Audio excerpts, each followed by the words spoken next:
Master Plan Part 3. So, as Zach was mentioning, the thing that I think is we wanted to convey, probably more importantly than anything else that we talk about here, is that there is a clear path to a sustainable energy Earth. It's not, it doesn't require destroying natural habitats. It doesn't require us to be austere and stop using electricity and sort of be in the cold or anything. The story, and I think this holds together quite well, and we'll be actually publishing a detailed white paper with all of our assumptions and calculations, is that there is a clear path to a fully sustainable Earth with abundance. In fact, you could support a civilization much bigger than Earth, than much more than the 8 billion humans, could actually be supported sustainably on Earth. And I'm just often shocked and surprised by how few people realize this. Most of the smart people I know actually don't see this clear path. They think that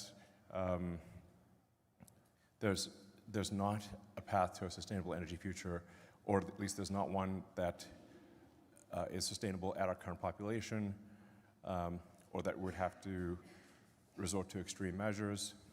None of this is true. So we're going to walk through the calculations for how to create a sustainable energy civilization. Yeah. And to set the stage, today our energy economy, let's be honest, it's dirty and it's wasteful. Over 80% of global energy, primary energy, comes from fossil fuels, and only 1/3 of that global energy actually ends up delivering useful work or heat. This is the problem statement, but we're here to talk about the solution. Yeah, it's like for some of this I'm going to elaborate because there's a very wide range of technical expertise out there, from people who are like, whatever, level 9 wizards in the subject, to people who do not do engineering at all. So, if you have a gasoline car, you're converting less than 1/3, often maybe only 25% of the energy in the gasoline is converted into motion. The rest is turned into waste heat. That doesn't do any good at all. And there's a lot of energy required even to get the oil out of the ground, to refine the oil, and to transport the gasoline to the gas station. So when you look at all that, for a typical gasoline car is actually going to be using less than 20%, fully considered, of the energy from the oil actually goes into motion. So this is when we see people doing calculations for what does it take to create a sustainable energy Earth, they assume that the same energy amount is required for an electrified civilization versus a combustion civilization. This is not true, because most of the energy of combustion is waste heat. And even to get the fuel to combust in the first place and get it to the end use, there's a lot lost along the way.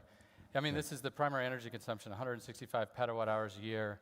Petawatt hour is a trillion kilowatt hours, so it's a large amount of energy. But the nice thing about an electrified economy, there's a better way, we're going to talk about it, is that through end-use efficiency and through efficiency along every step of the way, actually the total energy use halves.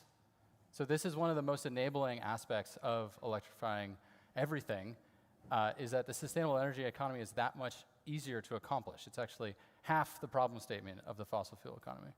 Yeah, and we're being conservative here, so it could be better than half, but we're trying to have assumptions that are reasonable, not overly optimistic, in fact slightly pessimistic. So it's really better than half, but just say it's easy to make the argument that we need half as much energy with an electric economy versus a combustion economy. Yep. So how the master plan works, you want to talk about? Yeah. So the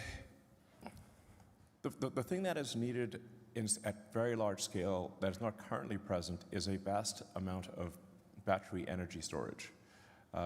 Our rough calculations are that this is about 240 terawatt hours. or 240,000 gigawatt hours. This is a lot of batteries, but it is actually a very achievable amount. We'll go into details on that. Yep. So that's a combination of electric vehicles and stationary storage. So if you've got solar or wind, you've got to store the energy when the wind is not blowing, the sun is not shining. And so we're assuming sort of an 8-to-1 ratio of stored energy to power. So 30 terawatt hours of power, 30 terawatts of power.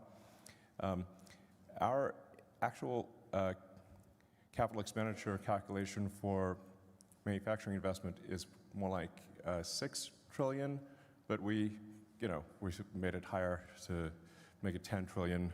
And this is across mining, refining, battery factories, recycling, vehicle factories, all the things that we're going to talk about needing to invest in to build this sustainable energy economy. Yeah. Now, if you look at the total world economy, it's just under 100 trillion. So if this was spread out, say, over 10 years, it would be 1% of the global economy. Over 20 years, it would be 0.5% Very of the doable. global economy. So this is, not a big number relative to the global economy.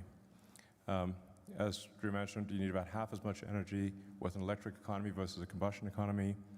And in terms of wind and solar, how much land would be used? It's less than 0.2% of the land area of Earth. Generally, people don't realize quite how much energy is reaching us from the sun.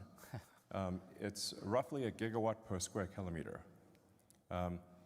And the sun doesn't shine all the time, but it's if you multiply that by, say, 4 to get the continuous power, 4 or 5, then that gives you the land area of solar. And you can put wind and solar often in the same place. So a lot of places that currently have wind, you could have solar there and you double your energy. You can also put wind offshore. It doesn't even need to Yeah. be on land, so wind is even more flexible. You could put solar offshore too. Yep. So Earth is 70% water. Anyway, the point is that with a really a remarkably small amount of Earth's land area, we can go fully sustainable. Yeah. And from do the resources and raw materials exist to support this transition?